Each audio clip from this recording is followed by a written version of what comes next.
नमस्कार साथियों, आप सभी का स्वागत है मानवी हिंदी संस्थान में। तो जैसा कि आपको बताया गया है कि संस्कृत शिक्षा विभाग को की जो ये वरिष्ठ शिक्षा अध्यापक की भर्ती है, उसको देखकर अपना जो ये सेशन स्टार्ट करने जा रहे हैं। तो आज से अपना पहला वीडियो अपने रिकॉर्ड करने जा रहे हैं। तो जैसा कि बोर्ड के माध्यम से पढ़ाने जा रहा था, लेकिन कुछ साधनों की कमी की वजह से अभी जो ये वीडियो है पीडीएफ के माध्यम से पढ़ेंगे। और आपको मैं विश्वास दिलाता हूँ कि जो बोर्ड के माध्यम से पढ़ाने जा रहा था, वही पूरा कंटेंट अब पीडीएफ के माध्यम से पढ़ेंगे। और सारा ही जो पीडीएफ पढ़ेंगे वो आपको व्हाट्सएप का बहुत जल्द एक चैनल बना लिया जाएगा, व्हाट्सएप का एक ग्रुप बना लिया जाएगा। उसमें आपको ये पूरा कंटेंट दे दिया जाएगा। तो जो हिंदी साहित्य का इतिहास है, इसके भूमिका और परिचय को लेकर आज स्टार्ट करने जा रहे हैं। तो सारे ये नोट्स मेरे हैं और आपको यही पूरे व्हाट्सएप के माध्यम से दिए जाएंगे। जो हिंदी साहित्य का इतिहास, तो पहले जान लेते हैं कि हिंदी साहित्य के इतिहास में जो हिंदी शब्द है इसके क्या मायने हैं। तो हिंदी जो शब्द है वो फारसी ईरानी भाषा का शब्द है। और इसकी उत्पत्ति जो मानी जाती है वो सिंधु भाषा के सिंधु शब्द से मानी जाती है। और जो ये सिंधु है, सिंधु से ही हिंद और आगे बढ़कर हिंदी बना है। और यही एक नोट के रूप में लिखा गया है कि उर्दू जो शब्द है वो तुर्की भाषा का शब्द है। और जो अंग्रेजी जो शब्द है वो फ्रेंच भाषा का शब्द है। लेकिन आपको बता दूं मैं कि जो उर्दू शब्द है, उर्दू शब्द को भोलानाथ तिवारी जी चीनी भाषा का शब्द मानते हैं। ये मेरे नोट्स में लिखा गया है। और आपको जब पीडीएफ मिलेगी तो मैं कोशिश करूँगा कि ये सारे जो मैंने अलग से एक्स्ट्रा पॉइंट लिखे हैं वो भी आपको दिखे। तो इसके आगे चलते हैं। तो आपको ये परीक्षाओं में ये देखने को मिलेगा कि हिंदी शब्द ज़रूरी नहीं है कि हर परीक्षा में आए, लेकिन आपको ये मूल जानकारी हो कि हिंदी जो शब्द है वो फारसी ईरानी भाषा का शब्द है। और ये सिंधु शब्द से इसकी उत्पत्ति हुई है। इसके ज़्यादा पूरा ही डिटेल में जाने की ज़रूरत नहीं है, लेकिन क्योंकि अपनी परीक्षाएं बहुत ही नज़दीक है, तो इस हिसाब से मैंने सीधे ही नोट से सीधे ही जो टॉपिक अपने पढ़ने हैं, सीधे ही जो क्वेश्चन आने वाले हैं उन्हीं पे ज़्यादा फोकस करूँगा, है ना। तो आगे चलते हैं अपन। तो हिंदी साहित्य के इतिहास की विशिष्टता यानी कि उसकी विशेषता क्या है, उसके क्या मायने हैं वो समझने की कोशिश करते हैं। तो हिंदी साहित्य का इतिहास जो है वो केवल रचना और रचनाकारों के तथ्यों का संकलन नहीं है। जैसा कि बहुत सारे शिक्षक पढ़ाते भी हैं और अपने भी एक ध्यान में आता है कि हिंदी साहित्य का इतिहास क्या है, तो सीधे सीधे कोई कवि है, कवि की कोई रचना है, उसको रटना नहीं है। उसको उसकी भूमिका को देखना है, उस कालक्रम के समाज को देखना है, उस परिवेश को देखना है और उसी हिसाब से अपने को उस कवि के परिवेश को देख के उसकी कविता को समझना है। तो हिंदी साहित्य का इतिहास जो है केवल रचना और रचनाकारों के तथ्यों का संकलन नहीं है। इसी क्रम में प्रोफेसर मैनेजर पांडे ने अपना एक कथन दिया है, जो मार्क्सवादी आलोचक है। साहित्य का इतिहास न तो वर्तमान से पलायन का साधन है और न ही अतीत की आराधना का मार्ग है। यह केवल बौद्धिक अनुशासन मात्र नहीं है, ये केवल बौद्धिक यानी कि सिर्फ बुद्धि तत्व की ही इसमें प्रधानता नहीं, इसमें भाव तत्व की भी प्रधानता है, इसमें हृदय तत्व की भी प्रधानता है। इम्पोर्टेंट ये लगाया गया है। तो साहित्य का इतिहास का मूल जो आधार है वो साहित्य की निरंतरता और गतिशीलता में आस्था है। साहित्य कोई एक बिंदु पर रुका हुआ नहीं है कि साहित्य इस यानी व्याकरण में जैसा आपको देखने को मिलता है कि फिक्स नियम है, वो ही नियम 10वीं शताब्दी में वही नियम चलते थे और आज भी वही नियम चल रहे हैं और आगे भी वही नियम चलेंगे। लेकिन साहित्य के इतिहास में क्या है कि साहित्य निरंतर और गतिशीलता वो परिवर्तनशील रहता है। साहित्य का इतिहास वर्तमान चेतना के संदर्भ में अतीत की रचनाओं का मूल्यांकन करता है और बेहतर भविष्य के निर्माण की संकल्पना को जाहिर करता है। साहित्य का इतिहास जो मैं ये पढ़ा रहा हूँ, ये एक भूमिका तैयार कर रहा हूँ। जो भी सवाल आने वाले हैं वो मैं आगे आपको बता दूंगा। साहित्य का इतिहास जो है, साहित्य के इतिहास में हम इस बात का अध्ययन करते हैं कि अमुक समय में समाज ने साहित्य को और साहित्य ने समाज को किस दशा और दिशा में प्रभावित किया है। साहित्य के इतिहास में हम साहित्यिक परंपराओं का उत्थान पतन समझ पाते हैं। साहित्य के इतिहास में हम ये समझ पाते हैं कि साहित्य का जो एक पहला आदिकाल आया, आदिकाल के बाद ही भक्ति काल क्यों आया और भक्ति काल के बाद ही रीति काल क्यों आया। तो ये जो उत्थान पतन है कि ये काल क्यों एक ही समय काल के दौरान चला और उसके बाद क्यों ही अगले काल की जरूरत पड़ी। तो ये जो है उत्थान पतन, ये अपने भूमिका के द्वारा, ये अगर आप साहित्य इतिहास पढ़ेंगे उसके दौरान हम समझेंगे।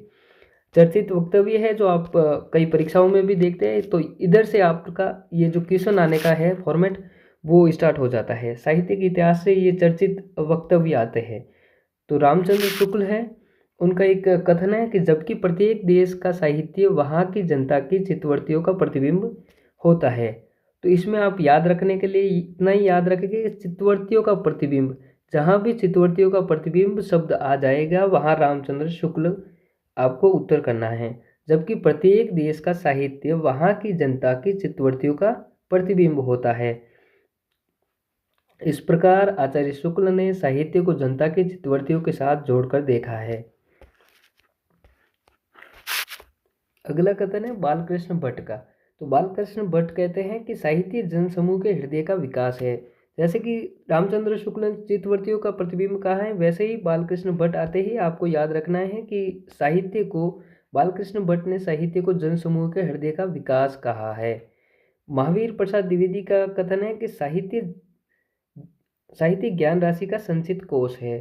साहित्य ज्ञान राशि का संचित कोश है। जैसे अपने मनोविज्ञान में कोई शब्द को पकड़कर, कोई किसी परिभाषा को याद करने के लिए किसी शब्द को पकड़कर अपने टॉप ये बनाते हैं, कोड बनाते हैं, इसी प्रकार से आपको याद रखना है कि जैसे ही रामचंद्र शुक्ल आएगा वैसे चित्तवृत्तियाँ याद रखनी है, बालकृष्ण भट्ट आते ही हृदय का विकास याद रखना है, और महावीर प्रसाद द्विवेदी आते ही ज्ञान राशि का संचित कोश याद रखना है। महावीर प्रसाद द्विवेदी का अन्य कथन है कि साहित्य की चेतना में वह शक्ति अंतर्निहित होती है जो कार्य बड़ी बड़ी तलवारें, बम, तोपें नहीं कर सकती, वह कार्य साहित्य कर देता है।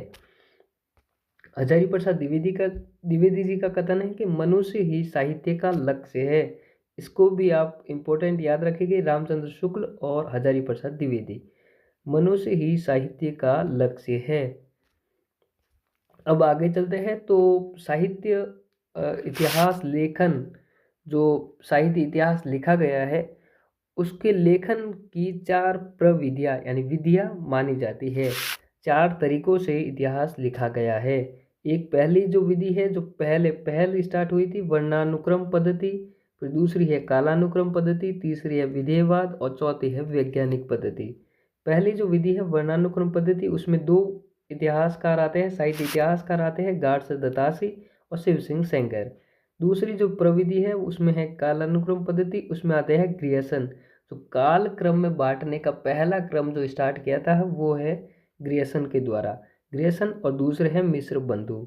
विधिवाद को जो शुरू करने वाले हैं वो आचार्य रामचंद्र शुक्ल है, और वैज्ञानिक पद्धति गणपति चंद्र गुप्त से है, जिनका इतिहास का नाम भी हिंदी साहित्य का वैज्ञानिक इतिहास है। तो वर्णानुक्रम पद्धति को समझे तो वर्णानुक्रम पद्धति क्या है। तो वर्णानुक्रम पद्धति साहित्य इतिहास लेखन की निम्न श्रेणी है, सबसे निचली श्रेणी में आता है, में माना जाता है। इसमें क्या होता है कि कवियों को वर्णमाला यानी अल्फाबेट के अनुसार अ वाले नाम पहले आएंगे और सबसे अंत में आएंगे ज्ञ वाले नाम, ज वाले नाम।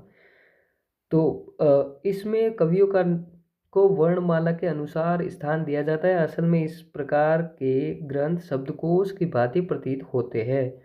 गाडसा दत्तासी इसमें लिखने वाले पहले इतिहासकार है, और गाडसा दत्तासी ही हिंदी साहित्य का इतिहास लिखने वाले पहले इतिहासकार है। इनका इतिहास का नाम, साहित्य इतिहास का नाम है इस्तवार द ला लिटरेतुर एंदुई हिंदुस्तानी, जो 1839 में प्रकाशित हुआ था। इस्तवार द ला लिटरेचर एंदुई हिंदुस्तानी। सेकेंड ग्रेड के हिसाब से देखें अपने, तो इसमें ये भी याद रखने जैसी बात है कि कौन से साहित्य इतिहासकार ने कौन सी किताब लिखी है, तो उसके नाम को भी अपने को मिलान के जैसे सवाल देखने को मिल सकते हैं। गाडसे दत्तासी, इस्तवार द ला लिटरेचर एंदुई हिंदुस्तानी, शिव सिंह सेंगर, शिव सिंह सरोज। और कालानुक्रम पद्धति अगर दूसरी देखें, कालानुक्रम पद्धति, तो इसमें क्या होता है कि इसमें इस पद्धति में कवियों को जन्म के अनुसार निर्धारित क्रम में विश्लेषित किया जाता है, उनके जन्म क्रम के अनुसार विश्लेषित किया जाता है। और इसमें लिखने वाले पहले इतिहासकार ग्रियर्सन है, जो जिनके साहित्य इतिहास का नाम the modern vernacular literature of Hindustan है, जो 1888 में लिखा गया था। दूसरे इतिहासकार है मिश्र बंधु, जो कालानुक्रम पद्धति में लिखते हैं। मिश्र बंधु विनोद उनके इतिहास का नाम है, और जो 4 भागों में प्रकाशित हुआ, जिनके 3 भाग तो 1913 में और चौथा भाग 1934 में प्रकाशित हुआ है। तीसरी जो विधि है विधेयवाद पद्धति, जो सर्वश्रेष्ठ प्रविधि मानी जाती है, साहित्य इतिहास लेखन में सर्वश्रेष्ठ पद्धति मानी जाती है। इसमें याद रखने जैसी बात है कि विधेयवाद पद्धति को शुरू करने वाले या जनक जो है वो तेन है, जो फ्रांस के विद्वान हैं। विधेयवाद में तीन तत्व जरूरी माने जाते हैं, अपेक्षित माने जाते हैं: जाति, वातावरण और क्षण। जहाँ भी 3 अगर ऑप्शन में अपने पास पहले ही विकल्प है तो चौथा ऑप्शन वो गलत देकर पूछ सकते हैं। तो ये भी बात अपने को याद रखनी है, और पहले भी नेट जेआरएफ में ऐसी बातें पूछी गई है। मेरे पास जो क्वेश्चन बुक है उसमें भी ये क्वेश्चन दिया गया है कि विधेयवाद में कौन सा तत्व शामिल नहीं है। तो अपने को याद रखना है जाति, वातावरण और क्षण, ये तीनों तत्व शामिल रहते हैं। तेन का विचार है कि किसी भी देश का जातीय साहित्य यानी उसका परिचय देने वाला साहित्य, उधर का जातीय साहित्य तद्युगीन राजनीतिक, ऐतिहासिक और सामाजिक वातावरण से क्षण भर में प्रभावित होता है। जिस प्रकार का वातावरण होगा उसी प्रकार का साहित्य पर भी उसका प्रभाव पड़ेगा। आचार्य रामचंद्र शुक्ल ने अपने साहित्य इतिहास में को तद्युगीन वातावरण में विवेचित करने पर बल दिया है। और जो चौथा और अंतिम प्रविधि है वो है वैज्ञानिक विधि। इसमें साहित्य इतिहासकार किसी वैज्ञानिक की भांति तटस्थ और निरपेक्ष रहकर तथ्यों का अन्वेषण करता है और निष्कर्ष प्रस्तुत करता है किसी वैज्ञानिक की तरह। तो वहाँ वैज्ञानिक पद्धति होगी। तो गणपति चंद्र गुप्त का इसमें साहित्य इतिहास है। गणपति चंद्र गुप्त का हिंदी साहित्य का वैज्ञानिक इतिहास जो 2 भागों में आया 1965 में प्रकाशित हुआ है। यहीं अपने एक बात कर ले कि हिंदी जो शब्द है, हिंदी शब्द की पहल जो प्रयोग है, हिंदी शब्द का प्रथम उल्लेख सरफुद्दीन यजदी की जफर नामक कृति में मिलता है। और जफर नामक नाम से कृतियाँ और भी लिखी गई है, जो गुरु गोविंद सिंह द्वारा जफरनामा लिखी गई है, और एक सर्वाधिक प्रेमाख्यान ग्रंथों के रचनाकार जान कवि द्वारा भी जफरनामा लिखी गई है। ये भी आप याद रखेंगे। तो इस पेज में से आपको याद रखने जैसी बातें यही है कि कौन से इतिहासकार ने किस प्रविधि में इतिहास लिखा है, और आगे इनका विश्लेषण तो हम करेंगे अलग अलग तरीके से।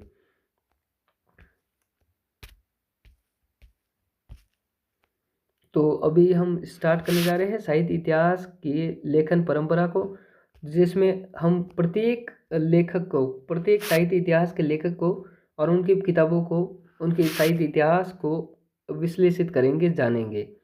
तो इसमें याद रखने वाले जो डाटा होंगे वो आपको बता दी जाएगी, और इसके बाद भी एक पेज पर करके आपको दे दिए जाएंगे। तो पहला जो साहित्य इतिहास है वो है गार्सा दत्तासी का, जिनका गार्सा दत्तासी का पूरा नाम आप याद रखें तो जानकारी के लिए याद रख सकते हैं, जोसेफ हेरिडोल गार्सिन दत्तासी, जबकि परीक्षा में नहीं पूछा जाएगा लगभग। इनके साहित्य इतिहास का नाम जो है इस्तवार द ला लिटरेतुर हिंदुस्तानी, इसको आपको याद रखना है। यह हिंदी साहित्य का पहला इतिहास ग्रंथ है, ये इसको भी आपको याद रखना है। और इसकी जो भाषा है वो फ्रेंच भाषा है। आपको ये भी याद रखना है कि क्वेश्चन इस प्रकार से आ सकता है कि हिंदी साहित्य का इतिहास जो है, जो पहला लिखा गया वो किस भाषा में लिखा गया, तो वो फ्रेंच भाषा में लिखा गया, और एक फ्रेंच विद्वान गार्सा दत्तासी द्वारा लिखा गया। इसका नाम गार्सा इस्तवार द ला लिटरेतुर हिंदुस्तानी था। अगर ये फ्रेंच भाषा में लिखा गया है तो इसका हिंदी अनुवाद भी किया गया होगा। तो इसका जो हिंदी अनुवाद है वो लक्ष्मी सागर वार्ष्णेय द्वारा 1952 में हिंदू साहित्य का इतिहास नाम से किया गया है। और इसमें कुल 738 कवियों को स्थान दिया गया है, जिसमें हिंदी के 72 कवि शामिल है। 738 कुल कवि है, जिसमें से 72 कवि हिंदी के हैं। अंगद से यानी हिंदी के जो कवि है उनका नाम अंगद से हेमंत तक 72 कवि गिनाए गए। ग्रंथ गलती से लिखा गया है, यहाँ कवि मान ले आप। अंगद से हेमंत, पहले कवि का जो नाम है वो अंगद है और अंतिम कवि का नाम जो है हेमंत है। क्योंकि ये वर्णानुक्रम पद्धति से लिख रहे हैं तो अ के नाम पहले आएंगे, तो अ से ये अंगद और हेमंत अंतिम कवि इन्होंने लिखा है। तासी जो है वो उर्दू के प्रोफेसर है, और ये भी याद रखें आप कि हिंदी साहित्य का इतिहास भले ही लिखा है लेकिन ये उर्दू के प्रोफेसर है, और वे उर्दू के भारी पक्षधर है और हिंदी के कट्टर शत्रु भी है। इसके इसका एक आगे भी उल्लेख आएगा कि किस प्रकार ये हिंदी के कट्टर शत्रु है।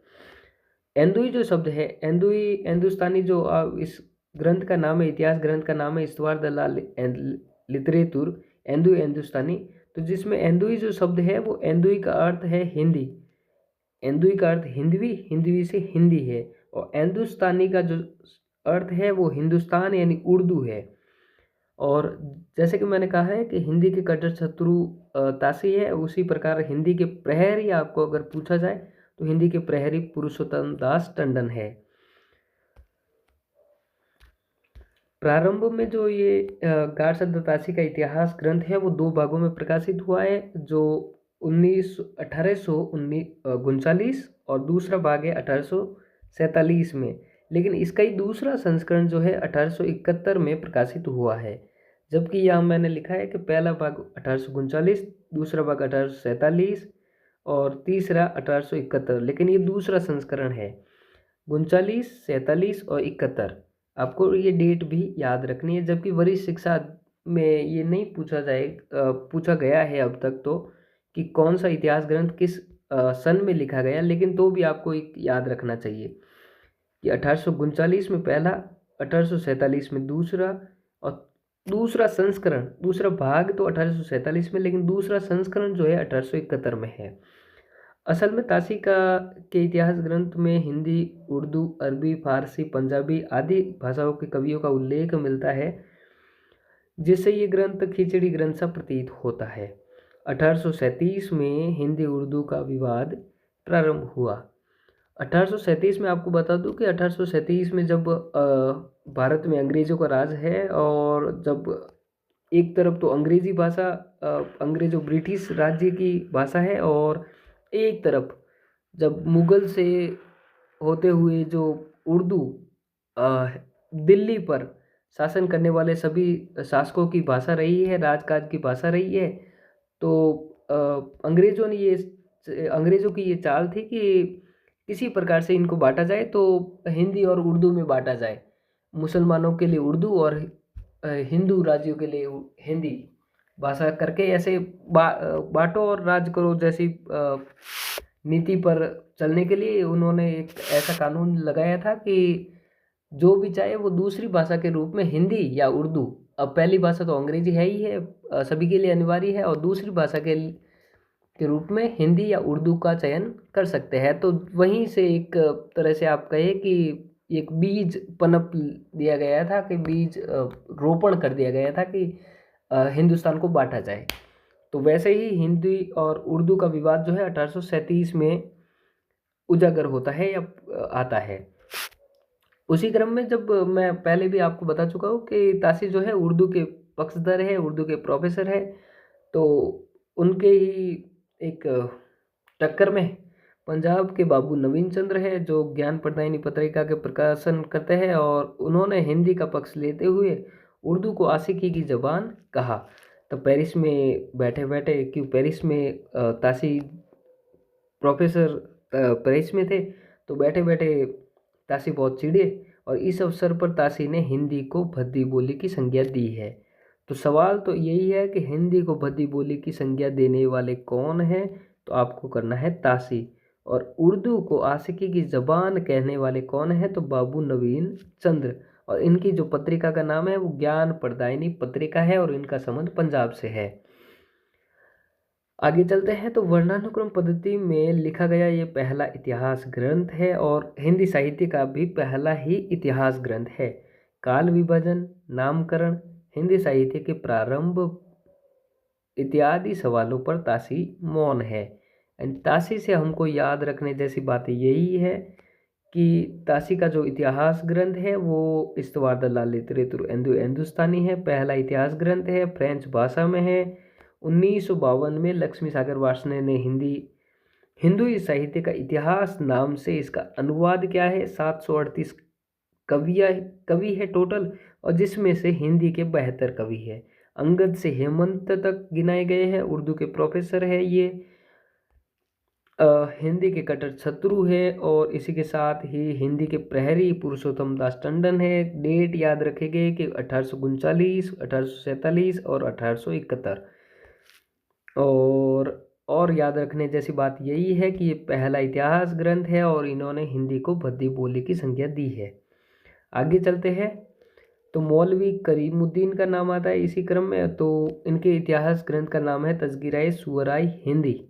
जबकि इनका सवाल पहले नहीं पूछा गया तो भी याद रखा जाए कि मौलवी करीमुद्दीन का जो इतिहास ग्रंथ है वो तज़किराए शुअराए हिंदी है, जो 1848 में प्रकाशित होता है। और इन्होंने कुल 1004 कवियों का उल्लेख किया है, जिसमें से 62 कवि हिंदी के हैं।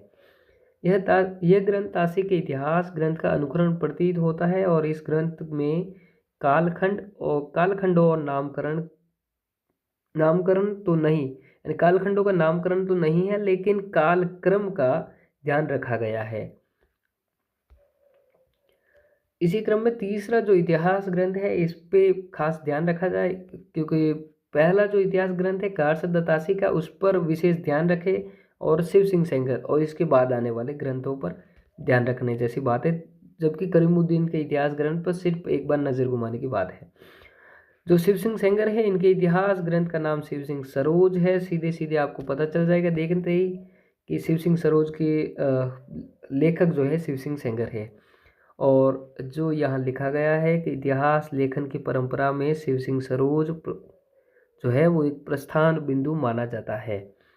ये भी वर्णानुक्रम पद्धति में लिखा गया है, और आचार्य शुक्ल ने अपने इतिहास में शिव सिंह सेंगर का नाम पहली ही पंक्ति में लिया है, अपने इतिहास ग्रंथ की पहली ही पंक्ति में लिया है भूमिका में। और इनकी शिव सिंह सरोज जो इनकी रचना है शिव सिंह सरोज, इसका प्रकाशन 1833 में आचार्य रामचंद्र शुक्ल ने 1833 में माना है। वो जो भूलवश माना गया है या गलती से प्रकाशित हो गया था पहले ही उनके जो इतिहास ग्रंथ में रामचंद्र शुक्ल के। जबकि सर्वमान्य मत ऐसा है कि 1883 में जो ये इतिहास ग्रंथ है वो प्रकाशित हुआ है। तो आपसे पूछा जाए कि शिव सिंह सरोज का प्रकाशन वर्ष क्या है, तो 1883 करना है। लेकिन 1883 अगर ऑप्शन में नहीं हो और 1833 ही हो तो हमको 1833 करना है, अगर 1883 न हो तो। अगर दोनों हो तो 1883 सही माना जाएगा। हिंदी भाषा में लिखा गया हिंदी का पहला साहित्यिक इतिहास शिव सिंह सरोज है। ये भी बिंदु बहुत ज़रूरी है कि हिंदी भाषा में लिखा गया हिंदी का पहला साहित्य इतिहास शिव सिंह सरोज है। हिंदी साहित्य का इतिहास लिखने वाले प्रथम विद्वान तो ताशी है, जबकि हिंदी साहित्य का हिंदी भाषा में लिखा गया पहला इतिहास या इतिहासकार शिव सिंह सेंगर द्वारा लिखा गया शिव सिंह सरोज है। इन्होंने हिंदी का प्रारंभ पहले ताशी और करीमुद्दीन ने नहीं बताया था, जबकि शिव सिंह सरोज में शिव सिंह सेंगर ने बताया है कि हिंदी साहित्य का प्रारंभ 713 ईस्वी यानी 770 विक्रम संवत से माना है। और इन्होंने हिंदी का पहला कवि पुष्य या पुंड को माना है। पुष्य या पुंड का नाम याद रखें कि किन्होंने शिव सिंह सेंगर ने शिव सिंह सरोज में पुष्य और पुंड को हिंदी का पहला कवि माना है। जबकि ये डाटा आपको एक पेज पर कर दिए जाएंगे। इन्होंने विशुद्ध हिंदी कवियों की पहली बार चर्चा की है, यानी इनके इतिहास ग्रंथ में सारे ही कवि जो है वो हिंदी ही के हैं।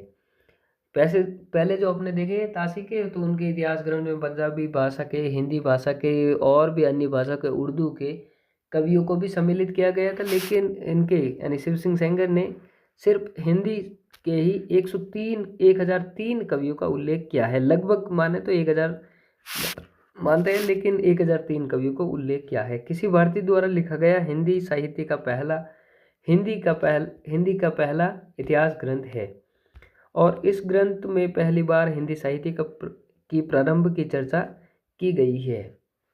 अगले क्रम में देखें तो ग्रियर्सन का the modern vernacular literature of Hindustan. Vernacular का अर्थ देसी है, वर्नाकुलर का अर्थ है देसी। तो जो ग्रियर्सन है, इनका पूरा नाम जॉर्ज इब्राहिम ग्रियर्सन है, और ये जो इतिहास ग्रंथ है ये 1888 में प्रकाशित हुआ है। ग्रियर्सन ने खड़ी बोली को देसी भाषा की संज्ञा दी है। देसी आप वर्नाकुलर से याद रख ले, देसी है अर्थ, तो इसी से आपको याद हो जाएगा कि खड़ी बोली को देसी भाषा की संज्ञा किसने दी है, तो ग्रियर्सन ने दी है। भारतीय भाषाओं का सर्वेक्षण करने वाले ग्रियर्सन पहले विद्वान है, और उर्दू को इन्होंने ठेठ हिंदी की संज्ञा दी है। इन्होंने हिंदी और उर्दू का व्याकरण एक सा मानकर और एक सा देख कर भी एक सा ही है, तो इस हिसाब से इन्होंने उर्दू को ठेठ हिंदी की संज्ञा दी है। और इनके इतिहास ग्रंथ में 952 कवियों का उल्लेख किया गया है। और अगर ये भी अंग्रेजी भाषा में लिखा गया इतिहास है, तो इसका भी हिंदी अनुवाद किया जाएगा। तो इसका हिंदी अनुवाद जो किया गया है वो किशोरी लाल गुप्त द्वारा किया गया है, जिसका नाम है हिंदी साहित्य का प्रथम इतिहास। ग्रियर्सन ने पहली बार कालानुक्रमी पद्धति को अपनाया है, यानी हर एक कवि को अपने जन्म क्रम के अनुसार इन्होंने अपने इतिहास में लिखा है, यानी क्रम से विवरण किया है। इनके ग्रंथ में काल विभाजन और नामकरण का पहला प्रयास मिलता है, और ग्रियर्सन ने 700 ईस्वी से हिंदी साहित्य का प्रारंभ माना है। हिंदी साहित्य का प्रथम वैज्ञानिक इतिहास the modern vernacular literature of Hindustan माना जाएगा, जबकि हिंदी साहित्य का प्रथम विशुद्ध और वैज्ञानिक इतिहास अगर कौन सा है पूछा जाए, तो आचार्य रामचंद्र शुक्ल द्वारा लिखित हिंदी साहित्य का इतिहास माना जाएगा। हिंदी साहित्य का प्रथम वैज्ञानिक इतिहास कौन सा है, तो the modern vernacular literature of Hindustan होगा। लेकिन विशुद्ध वैज्ञानिक इतिहास माना जाए, कहा जाए, पूछा जाए, तो आचार्य रामचंद्र शुक्ल द्वारा लिखित हिंदी साहित्य का इतिहास होगा। जो modern vernacular literature of Hindustan है, ये एशियाटिक सोसाइटी ऑफ बंगाल के विशेषांक के रूप में एक ग्रंथ के रूप यह ग्रंथ प्रकाशित हुआ है। और जो एशियाटिक सोसाइटी ऑफ बंगाल है वो 1784 ईस्वी में कलकत्ता बंगाल के गवर्नर जनरल वॉरेन हेस्टिंग के समय एशियाटिक सोसाइटी ऑफ बंगाल की स्थापना हुई है। ग्रियर्सन के कथन हैं जो परीक्षाओं में देखे जाते हैं और पूछे भी गए हैं पहले भी, कि ग्रियर्सन जो है इन्होंने भक्ति काल को स्वर्ण युग की संज्ञा दी है, क्योंकि और ग्रियर्सन ने ही पहली बार जो हिंदी साहित्य का इतिहास इसको काल क्रमों में बांटा है, और नामकरण भी इन्होंने ही किया है पहले। तो भक्ति काल जो है इन्होंने भक्ति काल को स्वर्ण युग कहा है। लेकिन स्वर्ण काल और स्वर्ण युग में कोई ज़्यादा अंतर है नहीं, लेकिन फिर भी याद रखा जाए, स्वर्ण युग तो ग्रियर्सन ने कहा है, लेकिन स्वर्ण काल श्याम सुंदर दास ने कहा है।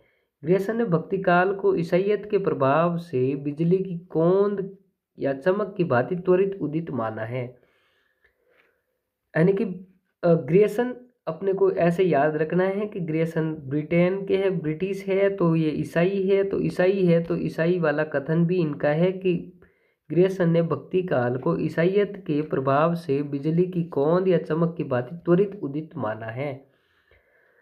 और इनका कथन है कि भक्ति काल के आंदोलन के बारे में ग्रियर्सन का कथन है कि जिस धार्मिक आंदोलन की हम बात कर रहे हैं वह उन सभी आंदोलनों से विशाल है जिन्हें भारतवर्ष ने कभी देखा है, यानी भक्ति काल पर इनका काम थोड़ा ठीक ठाक था।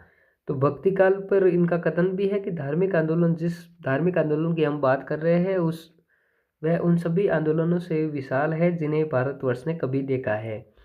भक्ति काल इतना विशाल आंदोलन है जिसे था कि भारतीय वासियों ने इससे पूर्व इतना विशाल आंदोलन भारत में कभी नहीं देखा। अब नामकरण की बात आती है, तो ग्रियर्सन ने आदिकाल को तो कहा है चारण काल, याद रखा जाए, आदिकाल को चारण काल, और भक्ति काल को धार्मिक पुनर्जागरण काल, और रीति काव्य काल नाम इन्होंने ही दिया है। नामकरण करने की पद्धति भी इन्होंने ही शुरू की है। तो आदि काल को जो नाम दिया है इन्होंने चारण काल, भक्ति काल को धार्मिक पुनर्जागरण काल और रीति काल को रीति काव्य काल। आचार्य रामचंद्र शुक्ल ने रीति जो शब्द है वो ग्रियर्सन से ही उधार लिया है, उधर से ही देखा है और रीति काल नाम दिया है अपने इतिहास ग्रंथ में। ग्रियर्सन ने अपने इतिहास को 12 खंडों में विभाजित किया है। ये सवाल आ सकता है कि कितने खंडों में विभाजित किया है, तो 12 खंडों में विभाजित किया है। 12 ही खंडों का नाम इस प्रकार से है कि हिंदी साहित्य का चारण काल, क्रम भी याद रखें। अगर आप वरिष्ठ शिक्षा के अलावा भी जैसे व्याख्याता की परीक्षा भी देने जा रहे हैं तो इसको भी, क्रम को भी याद रखें और सभी नाम को याद रखना है। साहित्यिक जो पहला नाम है हिंदी साहित्य का चारण काल, पहला जो आदिकाल जो नाम है उसको चारण काल कहा है। दूसरा जो काल है उसको 15वीं सदी का धार्मिक पुनर्जागरण काल, जिसे भक्ति काल कहते हैं, धार्मिक पुनर्जागरण काल कहा है। तीसरा जो है जायसी की प्रेम कविता। चौथा जो काल है ब्रज का कृष्ण संप्रदाय। पांचवा जो है मुगल दरबार। और इसी क्रम में जो छठा है वो तुलसीदास, और तुलसीदास के बीच में आपको याद रखना है रीति काव्य काल। रीति काव्य के काल के बाद तुलसीदास के अन्य परवर्ती कवि। तुलसीदास के बाद 18वीं सदी। 18वीं सदी के बाद कंपनी के शासन में हिंदुस्तान। कंपनी के शासन के हिंदुस्तान के बाद है विक्टोरिया के शासन में हिंदुस्तान।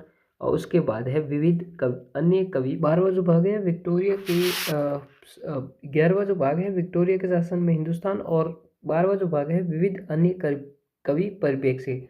जब आप पुस्तक देखेंगे अपने सरस्वती पांडे और गोविंद पांडे, तो उसमें ग्रियर्सन को उल्लेखित करते हुए 11 ही भागों का उल्लेख किया गया है नामकरण को लेकर। लेकिन 11वां जो पार्ट है, 11वां जो भाग है उसका नाम विविध अन्य कवि परिप्रेक्ष्य है। जो 12वां भाग है इसके 12वें खंड में ही काल विभाजन और नामकरण का विस्तार से उल्लेख किया गया है। और ग्रियर्सन जो है वो ग्रियर्सन की अन्य पुस्तक है भाषा सर्वेक्षण। इन्होंने सर्वप्रथम तुलसीदास को लोकनायक की संज्ञा दी है। तो ये प्रश्न बिल्कुल सीधे सीधे पूछ सकते हैं कि ये कथन किसका है और तुलसीदास को लोकनायक की संज्ञा सर्वप्रथम किसने दी है, तो वो ग्रियर्सन होगा। इनका कथन है कि बुद्धदेव के पश्चात सबसे बड़े लोकनायक तुलसीदास है। ये कथन याद रखा जाए कि बुद्धदेव के पश्चात सबसे बड़े लोकनायक तुलसीदास है। ये कथन ग्रियर्सन का है और ग्रियर्सन ने ही तुलसीदास को सबसे पहले लोकनायक की संज्ञा दी है। आगे हम देखेंगे मिश्र बंधु जो है इनको आचार्य रामचंद्र शुक्ल ने परिश्रमी संकलनकर्ता कहा है। ये भी याद रखना चाहिए। मिश्र बंधु विनोद इनका ग्रंथ है और ये 4 भागों में प्रकाशित हुआ। शुरू के 3 भाग जो है 1913 में प्रकाशित हुए, चौथा भाग जो है 1934 में प्रकाशित हुआ।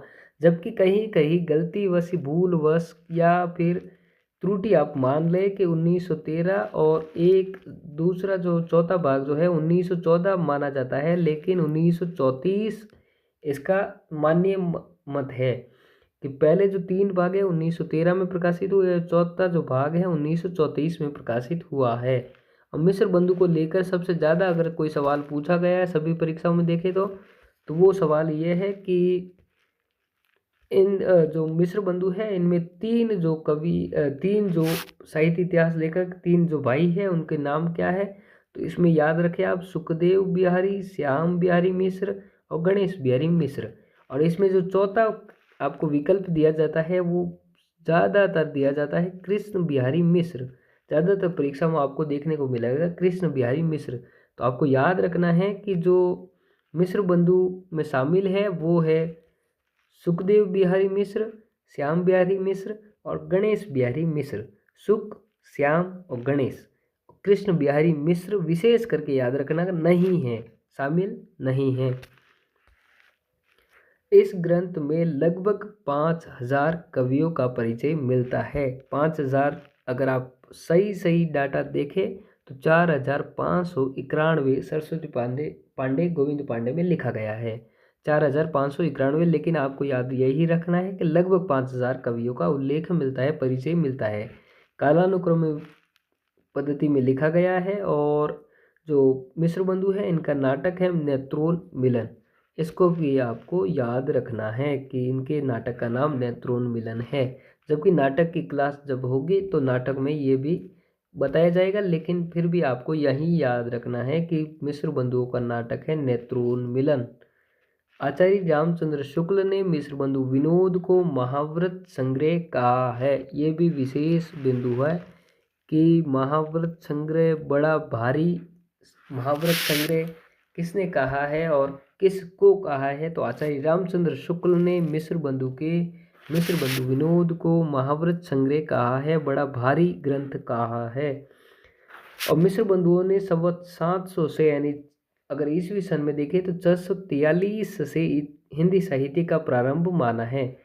मिश्र बंधुओं ने यानी ये जो डेटा है वो आपको एक जगह करके दिए जाएंगे, जबकि फिर भी आपको यहाँ पे अंडरलाइन जब किया जाता है, हाईलाइट किया जाता है, तो भी याद रखना है। और मैं सोचता हूँ कि सभी ने एक बार तो साहित्य इतिहास पढ़ा ही होगा, फिर भी आपको एक जगह डाटा करके दे दिया जाएगा। मिश्र बंधुओं ने याद रखना है कि हिंदी साहित्य का प्रारंभ कब से माना है? संवत 700 से। संवत 700 यानी ईस्वी में माने तो 643 से प्रारंभ माना है। मिश्र बंधुओं ने हिंदी साहित्य का पहला गद्यकार यानी कि पहला कवि नहीं, पहला गद्यकार लेखक जो माना है वो गोरखनाथ को माना है। जैसे कि मिश्र बंधुओं ने पुष्य और पुंड को शिव सिंह सेंगर ने पुष्य और पुंड को माना था, उसी प्रकार मिश्र बंधुओं ने पहला गद्यकार गोरखनाथ को माना है। एक ही कालक्रम को दो उपभागों में विभाजित करने की पद्धति को जन्म देने वाले मिश्र बंधु है। और जैसे कि आदिकाल को इन्होंने आरंभिक काल कहा है, और आरंभिक काल को भी फिर आगे दो भागों में बांटते हैं कि पूर्व आरंभिक काल और उत्तर आरंभिक काल। तो जो एक ही कालक्रम को दो उपभागों में बांटते हैं वो तो मिश्र बंधु है, लेकिन याद रखा जाए कि एक ही कालखंड को दोहरा नामकरण सिर्फ नाम दो दिए हैं, तो वो जो प्रवृत्ति है वो आचार्य शुक्ल की है।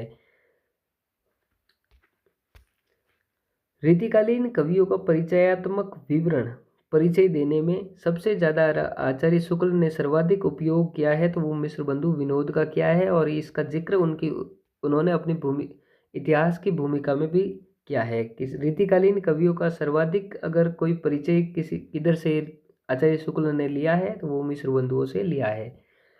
मिश्र बंधुओं का सर्वाधिक काम अगर किसी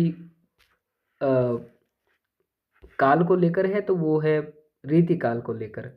और मिश्र बंधुओं पर रीतिकालीन संस्कारों का प्रभाव देखा जा सकता है। और देव इनके प्रिय कवि है, ये भी याद रखा जाए, देव इनके प्रिय कवि है। इनकी एक पुस्तक है, आलोचना पुस्तक आप मान सकते हैं, हिंदी नवरत्न, जो 1910 में प्रकाशित होती है। इसमें इन्होंने 3 त्रयी मानी है। हिंदी साहित्य के इतिहास में 3 त्रयी मानी है। हिंदी नवरत्न में 1910 में जो प्रकाशित होती है, व्रत त्रयी में इन्होंने माना है सूर, तुलसी और देव को। मध्यम त्रयी में इन्होंने स्थान दिया है केशव, बिहारी और भूषण को। और जो लघु त्रयी है उसमें इन्होंने स्थान दिया है मतीराम, भारतेंदु और चंद बरदाई को। व्रत त्रयी में सूर, तुलसी, देव। मध्यम त्रयी में केशव, बिहारी, भूषण। लघु त्रयी में मतीराम, भारतेंदु और चंद बरदाई। नोट ये याद रखा जाए कि बाद में मिश्र बंधुओं ने मध्यम त्रयी में जो भूषण है, भूषण के स्थान पर कबीरदास, क्योंकि कबीरदास भी अपने समय के बहुत बड़े कवि है, तो कबीरदास को इन्होंने पहले स्थान नहीं दिया था, लेकिन बाद में मध्यम त्रयी में भूषण के स्थान पर कबीरदास को स्थापित किया गया।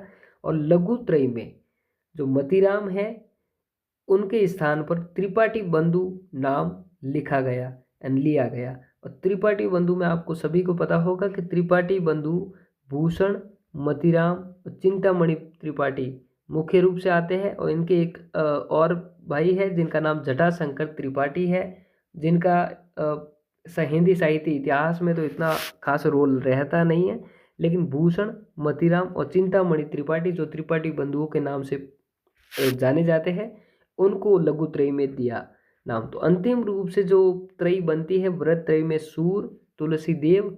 मध्यम त्रयी में केशव, बिहारी और फिर कबीरदास को दिया गया स्थान, और लघु त्रयी में त्रिपाठी बंधु, भारतेंदु और चंद बरदाई। आधुनिक काल से सिर्फ एक भारतेंदु का नाम लिया गया, आदि काल से सिर्फ एक कवि चंद बरदाई का नाम लिया गया, और ज़्यादातर जो कवि है वो मध्यम काल से है, मध्य काल से है, जिसमें भक्ति काल और रीति काल आते हैं। देव बड़े या बिहारी, इस विवाद को पैदा करने वाले भी मिश्र बंधु है, क्योंकि मिश्र बंधुओं का प्रिय कवि आपको बताया गया देव है। तो देव और बिहारी में जो बड़े कौन है, इसका विवाद जो प्रारंभ हुआ वो भी कहीं न कहीं मिश्र बंधुओं से ही होता है। नोट पंडित पदम सिंह शर्मा, नेट की परीक्षा में पूछा गया है, याद रखें। पंडित पदम सिंह शर्मा ने 1907 में बिहारी और फारसी कवि सादी की तुलना लिखी, जिसमें बिहारी को महत्व दिया, यही से तुलनात्मक आलोचना की शुरुआत मानी जाती है। तुलनात्मक आलोचना की शुरुआत करने वाले कौन है, तो पंडित पदम सिंह शर्मा, याद रखेंगे। बाद में मिश्र बंधुओं ने देव को महत्व दिया। अंक देकर तुलना करने की पद्धति के जन्मदाता जो है वो मिश्र बंधु है। अंक देखकर तुलना करने की जो पद्धति है उसके जन्मदाता मिश्र बंधु है। लाला भगवान दीन है जिन्होंने बिहारी और देव तुलनात्मक आलोचना पुस्तक लिखी है, और कृष्ण बिहारी मिश्र ने देव और बिहारी तुलनात्मक आलोचना पुस्तक लिखी है। याद रखने के लिए इस प्रकार से याद रखें कि मिश्र बंधुओं को देव प्रिय है, तो मिश्र से ही आपको याद रखना है कि कृष्ण बिहारी मिश्र जो है उनके भी प्रिय कवि देव हो गए कहीं ना कहीं। तो देव जहाँ पहले नाम आएगा देव और बिहारी, तो देव का नाम पहले आया तो कृष्ण बिहारी मिश्र, और बिहारी और देव आया तो लाला भगवान दीन।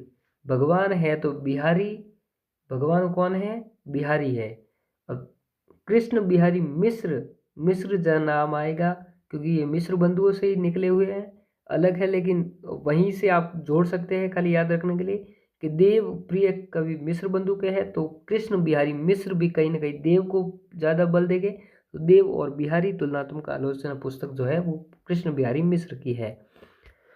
मिश्र बंधु ने अपना इतिहास ग्रंथ जो लिखते समय हिंदी भाषा के विकास परंपरा को अवश्य ध्यान में रखा है, क्योंकि इन्होंने उपविषयों का जो विभाजन किया है, जो कालक्रम में उपविषयों का जो विभाजन किया है, उनके शीर्षक चंद पूर्व हिंदी, चंदोत्तर हिंदी, यानी कहीं ना कहीं आप कह सकते हैं कि हिंदी भाषा के जो विकास परंपरा है उसको भी ध्यान में रखा है। मिश्र बंधुओं ने रीति काल को अलंकृत काल नाम दिया है। आप देख सकते हैं पिछली परीक्षाओं के पेपर देखे गए तो ऐसे प्रश्न भी पूछे गए कि किस काल को कौन सा नाम किस कवि इतिहासकार ने दिया है। तो मिश्र बंधुओं का जो ज़्यादातर काम है वो रीति काल पर है, और एक विश्वनाथ त्रिपाठी आएंगे, मिश्र आएंगे, उनका भी काम कहीं ना कहीं रीति काल पर है। तो रीति काल को अलंकृत काल नाम जो दिया है वो मिश्र बंधुओं ने दिया है। अलंकृत काल को फिर इन्होंने दो भागों में बांटा है, पूर्व अलंकृत काल और उत्तर अलंकृत काल। सभी कालों को इन्होंने दो उपभागों में बांटा है, ये बात पहले भी कर चुके हैं। तो पूर्व अलंकृत काल और उत्तर अलंकृत काल। इन्होंने पूर्व अलंकृत काल का सबसे बड़ा आचार्य चिंतामणि त्रिपाठी को माना है। इन्होंने पूर्व अलंकृत काल का सबसे बड़ा आचार्य चिंतामणि त्रिपाठी को और उत्तर अलंकृत काल का सबसे बड़ा आचार्य भिखारी दास को माना है। डॉक्टर रामकुमार वर्मा का कथन है कि इतिहास को इतिवृत्तात्मक लेखन सबसे प्रथम मिश्र बंधुओं के विनोद में पाया जाता है। इतिहास का इतिवृत्तात्मक, जैसे महाभारत संग्रह कहा था उसी प्रकार का ये बिंदु है। इतिवृत्तात्मक यानी कि बड़े बड़े आख्यान, बड़े बड़े व्याख्यान, और 5000 कवि आप देख सकते हैं कि 5000 कवि लगभग इसमें है। तो ये एक बहुत ही बड़ा भारी ग्रंथ है। तो इसको राम कुमार वर्मा ने इतिहास का इतिवृत्तात्मक लेखन का सबसे पहले जो अगर कोई इतिहास मिलता है तो इतिवृत्तात्मक मिश्र बंधु में ही मिलता है। आगे चलेंगे।